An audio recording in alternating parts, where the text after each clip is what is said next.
नमः शिवाय। नमस्कार प्रिय श्रोताओं, आप सभी श्रोताओं को मौनी अमावस्या की ढेर सारी शुभकामनाएं। मौनी अमावस्या पर मौन रहकर व्रत किया जाता है। मौनी अमावस्या पर व्रत करने से मनुष्य को मोक्ष पद की प्राप्ति होती है। शास्त्रों के अनुसार होठों से ईश्वर का नाम जपते रहने से जितना पुण्य मिलता है उससे कहीं ज्यादा पुण्य फल मन में प्रभु का नाम लेने से मिलता है। इस दिन स्नान और दान पुण्य का विशेष महत्व है, इसलिए मौनी अमावस्या को सबसे बड़ी अमावस्या कहा गया है। मौनी अमावस्या के दिन पूरे दिन मौन रहकर व्रत रखना चाहिए और मौन रहकर ही कथा को अवश्य ही सुनना चाहिए। कथा को सुनने से ही पूर्ण फल की प्राप्ति होती है। कथा सुनते हुए हाथ में लाल पुष्प, अक्षत या काले तिल ले लेने चाहिए और कथा पूर्ण होने पर उन्हें भगवान के चरणों में अर्पित कर देना चाहिए। प्रिय श्रोताओं, तो आज के इस वीडियो में हम आपके लिए लेकर आए हैं मौनी अमावस्या के दिन सुनी जाने वाली कथाएं। तो आइए आज की इस पावन कथा को आरंभ करते हैं। एक समय की बात है, एक राजा अपने महल में अपने परिवार के साथ सुखपूर्वक रहता था। उसका एक पुत्र था जिसका विवाह हो चुका था। राजा की पुत्र वधू एक दिन रसोई में रखी हुई मिठाई को देखती है और वह सारी की सारी मिठाई खा जाती है। जब उससे पूछा गया कि सारी मिठाई कहाँ गई तो उसने कहा, सारी मिठाई तो चूहे खा गए। पुत्र वधू की यह बात चूहों ने सुन ली और इस गलत आरोप को सुनकर अत्यंत क्रोधित हो गए। इसके बाद उन्होंने राजा की बहू को सबक सिखाने का निश्चय कर लिया। कुछ दिनों के बाद महल में कुछ मेहमान आए हुए थे। चूहों ने सोचा यह अच्छा अवसर है राजा की पुत्र वधू को सबक सिखाने का और अपना बदला लेने का। चूहों ने बहू की साड़ी चुराई और उसे जाकर अतिथि के कमरे में रख दिया। जब सुबह सेवकों और अन्य लोगों ने उस साड़ी को वहां देखा तो लोग राजा की बहू के चरित्र के बारे में तरह तरह की बातें करने लगे। यह बात जंगल की आग की तरह पूरे गांव में फैल गई। जब यह बात राजा के कानों तक पहुंची तो उसने अपने पुत्र वधू के चरित्र पर शक करते हुए उसे महल से निकाल दिया। राजा की बहू महल से निकलकर एक झोपड़ी में रहने लगी और नियमित रूप से पीपल के एक वृक्ष के नीचे दीपक जलाने लगी और इसके साथ ही पूजा करके गुड़ और धानी का भोग लगाकर लोगों में प्रसाद बांटा करती थी। इस प्रकार कुछ दिन बीत जाने के बाद एक दिन राजा उस पीपल के पेड़ के पास से गुजरे जहां उनकी बहू हमेशा दीपक जलाया करती थी। इस दौरान उनका ध्यान उस पेड़ के आसपास जगमगाती हुई रोशनी पर गया। राजा उसे देखकर चकित रह गए। महल में वापस आने के बाद उन्होंने अपने सैनिकों से उस रोशनी का रहस्य पता लगाने के लिए कहा। सैनिक राजा की बात मानकर उस पेड़ के पास चले गए। वहां उन्होंने देखा कि दीपक आपस में बातें कर रही हैं। सभी दीपक अपनी अपनी कहानी बता रहे थे। तभी एक बोला, मैं राजा के महल से हूँ। महल से निकल जाने के बाद राजा की पुत्र वधू रोज मेरी पूजा करती है, मुझे प्रज्वलित करती है। सब अन्य दीपकों ने उससे पूछा, राजा की बहू को महल से क्यों निकाला गया है? उसने बताया, एक दिन उसने मिठाई खाकर चूहों का झूठा नाम लगा दिया था। इस पर चूहे नाराज हो गए और राजा की बहू से बदला लेने के लिए उनकी साड़ी अतिथि के कमरे में रख आए। यह सब देखकर राजा ने बहू को महल से निकाल दिया। यह सुनकर सैनिक भी हैरान रह गए और महल वापस आकर उन्होंने राजा को पूरी कहानी सुनाई। यह सुनकर राजा को अपनी गलती का एहसास हुआ और उसने अपनी पुत्र वधू को महल में वापस बुला लिया। इस प्रकार पीपल के पेड़ की नियमित पूजा करने का फल राजा की बहू को मिला। वे अपना जीवन आराम और खुशी से बिताने लगी। आइए अब सुनते हैं मौनी अमावस्या की दूसरी कथा। एक गांव में एक व्यक्ति रहता था जिसका नाम भैरव था। नाम के अनुसार ही उसका व्यक्तित्व था, भय और रौद्र। भैरव की क्रूरता की कहानियां दूर दूर तक फैली थी। उसका हृदय मानो पत्थर की ठंडी और कठोर शिला बन चुका था, जिसमें दया, करुणा, ममता, प्रेम का अंश मात्र भी नहीं था। सुबह की पहली किरण फूटने से लेकर रात के गहरे आवरण तक उसका जीवन केवल एक धैर्य से संचालित होता, पर दूसरों को कष्ट देना, उनकी आहों में अपने सुख की तलाश करना, हिंसा को ही अपना धर्म मानता। गांव के लोग उसे देखते ही सहम जाते। महिलाएं घरों के भीतर दुबक जाती, पुरुष भी उनसे आंख मिलाने से कतराते। हाय रे, ये कैसा मनुष्य है, लोग मन ही मन सोचते। क्या इसने कभी अपनी माँ का दूध पिया होगा, कभी किसी को प्रेम से पुकारा होगा। काले कर्मों की इतनी लंबी लिस्ट थी कि गिनना मुश्किल था। चोरी तो उसके लिए हर रोज का नियम था, मानो सांस लेने जितना स्वाभाविक। किसी गरीब किसान की मेहनत से उगाई फसल को पल भर में उजाड़ देना, किसी विधवा के अकेले सहारे को उसे बचे कुचे गहनों को छीन लेना, असहाय पथिक को लूट लेना, लुहान होकर हंसते हुए आगे बढ़ना, यह सब उसके लिए खेल मात्र था। भैरव, अरे ओ भैरव, एक बार एक बूढ़ी माँ ने अपने इकलौते बेटे की बीमारी के लिए बचाए हुए पैसों को बचाने की विनती की। बेटा, मेरे पास कुछ नहीं बचा, मेरे बीमार बेटे के लिए यह थोड़े से पैसे मेरे पास हैं, इन्हें मत लेकर जाओ मुझसे। उसकी आंखों में आंसू थे, होठ कांप रहे थे, पर भैरव ने उस बूढ़ी माँ की ओर ऐसे देखा जैसे कोई चींटी हो। एक क्रूर मुस्कान उसके चेहरे पर आ गई।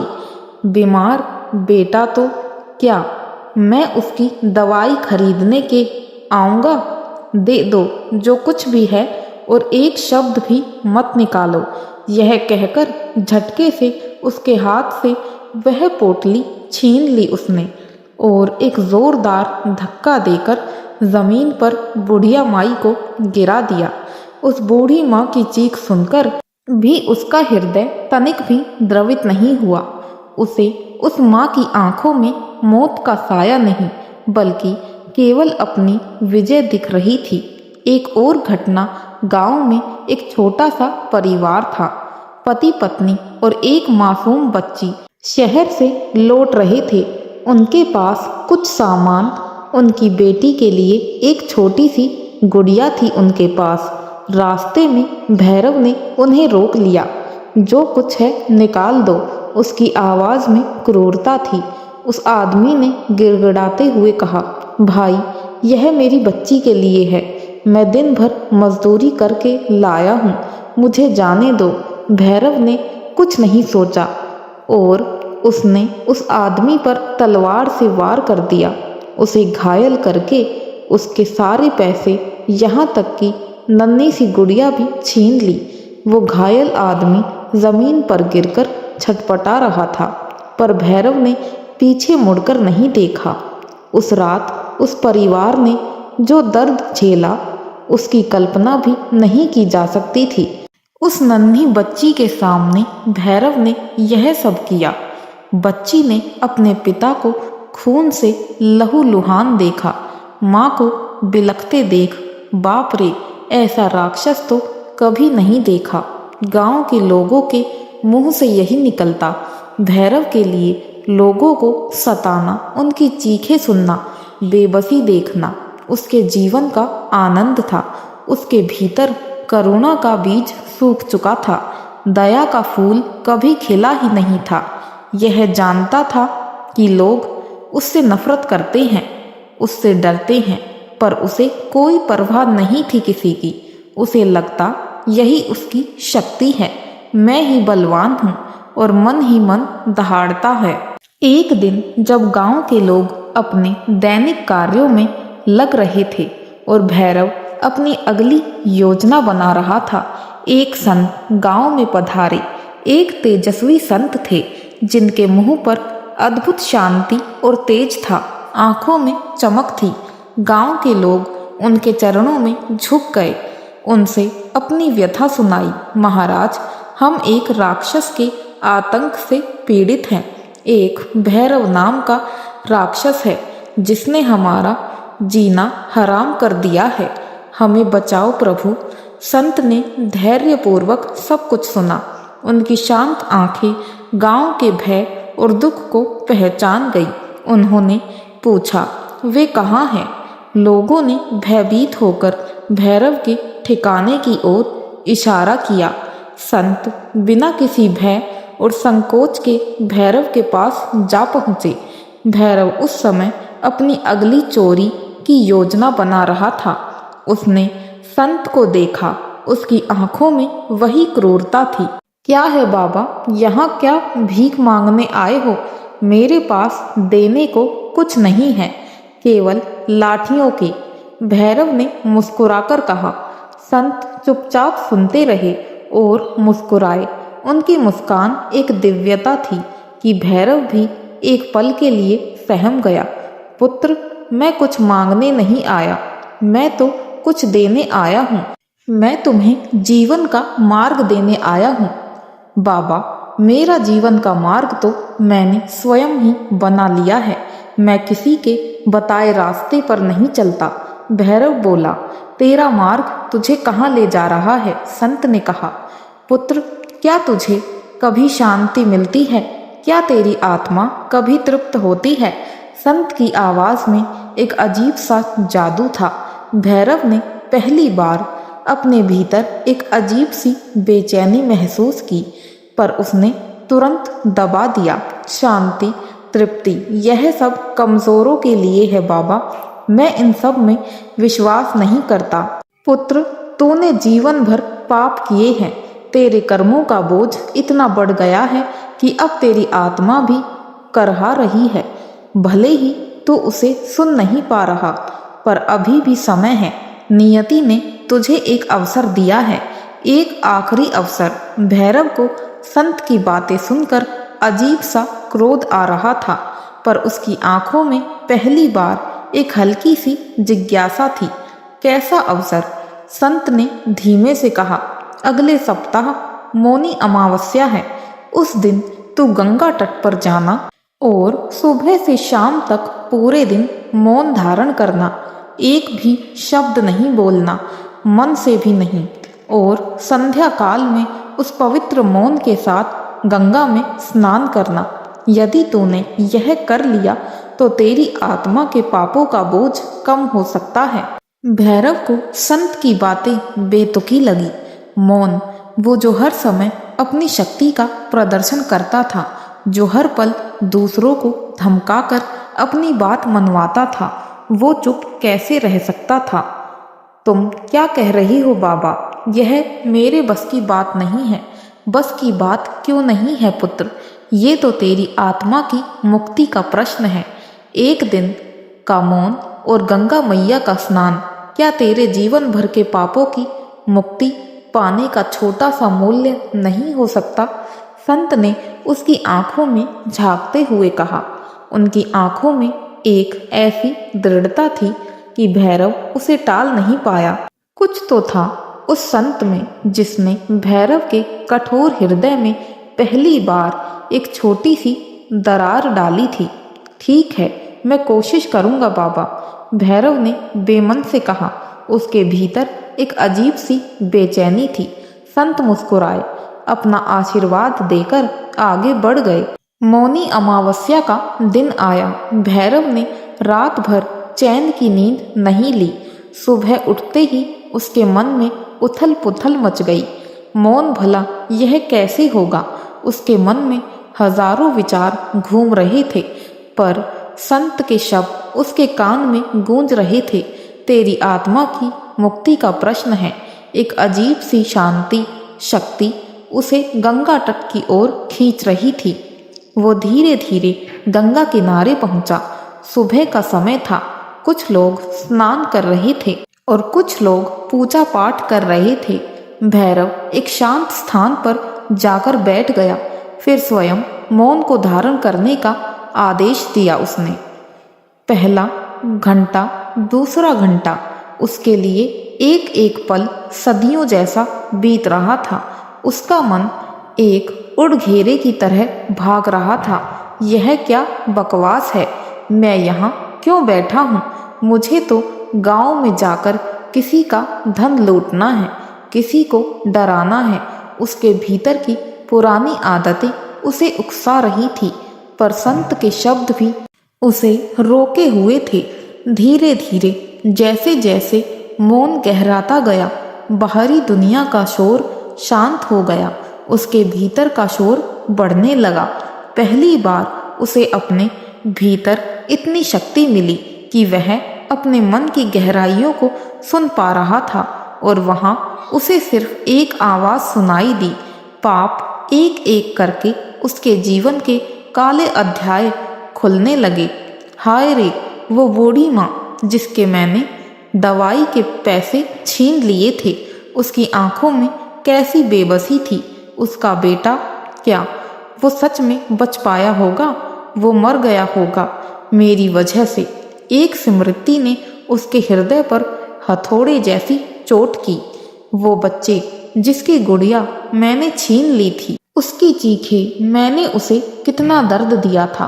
उसके पिता को मैंने उसके सामने ही मार डाला था। उसकी आंखें नम होने लगी, पर अभी भी आंसू नहीं बह रहे थे। कितनी जिंदगियां, कितनी बेबसी। मैंने कितने परिवारों को बर्बाद किया है, कितने लोगों को भूखा मारा है, कितने घरों की दीपक बुझाए हैं। एक एक करके चेहरे पर आंखों के सामने नाचने लगे।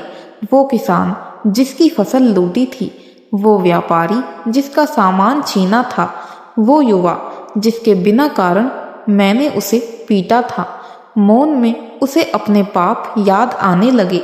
हर एक पाप एक भीषण वज्र की तरह उसके हृदय पर गिर रहा था। नहीं, यह मैंने क्या किया? वो मन ही मन चीख रहा था। उसका शरीर कांप रहा था, सिर भारी हो रहा था। उसके शरीर में जैसे आग लग गई हो। उसके भीतर दर्द से वह चिल्ला रहा था। दोपहर हुई, सूरज सिर पर चढ़ आया। तपती धूप में भी वह बैठा रहा। मौन ने उसके भीतर एक दर्पण स्थापित कर दिया था, जिसमें उसे अपना घिनौना चेहरा, पापी चेहरा स्पष्ट दिखाई दे रहा था। उसने अपनी सारी गलतियां, क्रूरता, हिंसा किसी फिल्म की तरह दिख रही थी, और वह नायक नहीं बल्कि एक दानव था उस फिल्म में। मैं कितना नीच था, कितनी क्रूर। मैंने क्या समझा था? अपने आप को शक्तिमान नहीं, मैं तो कायर था, जो अपनी शक्ति का उपयोग केवल दूसरों को दुख पहुंचाने के लिए करता था। उसके मन में पश्चाताप की अग्नि जल रही थी। अजीब सी घुटन उसे हो रही थी। वह चीख नहीं सकता था, पर उसका हृदय तो फट रहा था। फिर जैसे किसी ने बांध तोड़ दिया हो, उसकी आंखों से आंसू बह निकले, टप टप, गर्म आंसू जो गालों से होते हुए जमीन पर गिरे। यह आंसू केवल दर्द के नहीं थे, यह आंसू जीवन भर के संचित पापों के भार थे। पश्चाताप की अग्नि में तप कर पिघले हुए हृदय के थे। वे आंसू उसके भीतरी गंदगी को बाहर ले जाने के लिए थे। गंगा तट पर वह मौन ही रहा, पर उसके मन में तीव्र पुकार गूंज रही थी। क्षमा, हे प्रभु, क्षमा। हे गंगा मैया, मुझे क्षमा कर दो। मैं पापी हूँ, अधर्मी हूँ। मुझे अपने पापों से मुक्ति दो। उसकी आत्मा बिलख रही थी, जो अपने आंखों से बहते हुए आंसुओं को रोक नहीं पा रहा था। पर यह आंसू उसके जीवन के सबसे पवित्र आंसू थे, जो हृदय को धोने का प्रयास कर रहे थे। संध्या होने लगी, सूरज की किरणें धीमी पड़ रही थी, गंगा का जल सुनहरी आभा से जगमगा रहा था। भैरव का शरीर कांप रहा था, पर उसका मन अब शांत होने लगा, जैसे तूफान के बाद समुद्र। उसकी आंखों में अभी भी आंसू थे, पर उनमें अब दर्द के साथ साथ अद्भुत शांति थी, पश्चाताप की शांति। तभी उसने देखा, एक वृद्ध साधु उसकी ओर आ रहे हैं। मुखमंडल शांत है, आंखों में चमक है। साधु उसके पास आकर बैठ गए। भैरव अभी भी मौन था, पर उसने साधु को देखा। उन साधु की आंखों में उसे कोई क्रोध या घृणा नहीं दिखाई दी, बल्कि असीम करुणा और प्रेम दिखाई दिया। पुत्र, तूने अपने मौन को सिद्ध कर लिया है, साधु ने मधुर स्वर में कहा। भैरव मौन ही रहा, पर उसकी आंखों में आंसू बहने लगे। वो साधु को अपनी पीड़ा बताना चाहता था, अपने पाप स्वीकार करना चाहता था, पर उसका मौन अभी खंडित नहीं हुआ था। मुझे पता है पुत्र, तू क्या कहना चाहता है। तेरे आंसू ही तेरी कथा कह रहे हैं।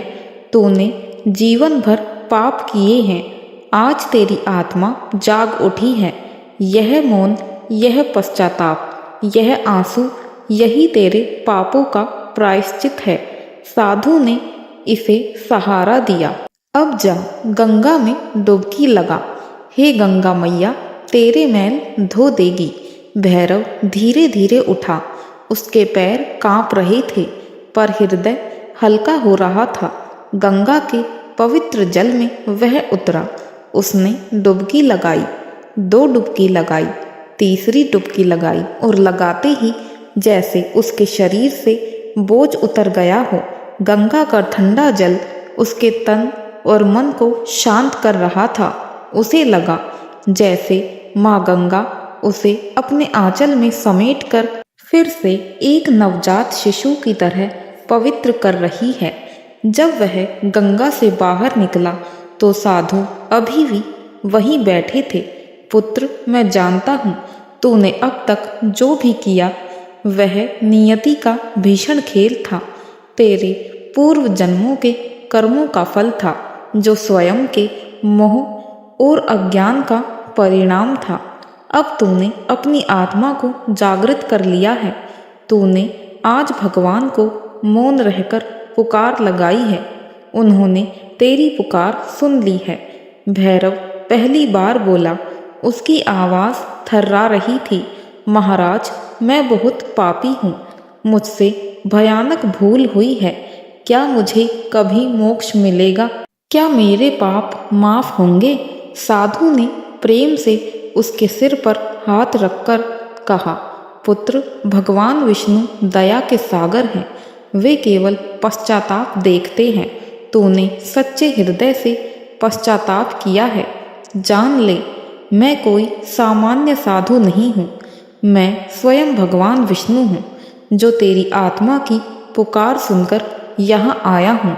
तेरा यह मौन, तेरे आंसू, तेरी पश्चाताप की अग्नि, यही तेरा सबसे बड़ा यज्ञ है।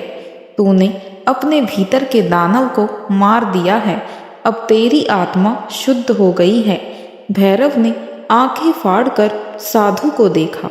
भगवान, आप उसकी आंखों में श्रद्धा थी। हाँ पुत्र, अब तू वापस जा। यह मत सोचना तेरे सारे पाप एक ही दिन में धुल गए। यह तो मात्र एक शुरुआत है। अब से तू अपना जीवन धर्म के मार्ग पर चला, लोगों की सेवा कर, अपनी आत्मा को कभी मैला मत होने देना। साधु के रूप में भगवान विष्णु ने उसे मार्गदर्शन दिया। भैरव वहीं गंगा तट पर घुटनों के बल बैठ गया। अब आंखों में कोई क्रोध नहीं था, बस असीम शांति थी। उस दिन के बाद भैरव बदल गया। अब वह वही भैरव था जिसका हृदय पिघल चुका था। वह गांव में वापस लौटा। अब वह लोगों को डराता नहीं, बल्कि उनके पैरों में झुककर अपनी गलतियों की माफ़ी मांगता।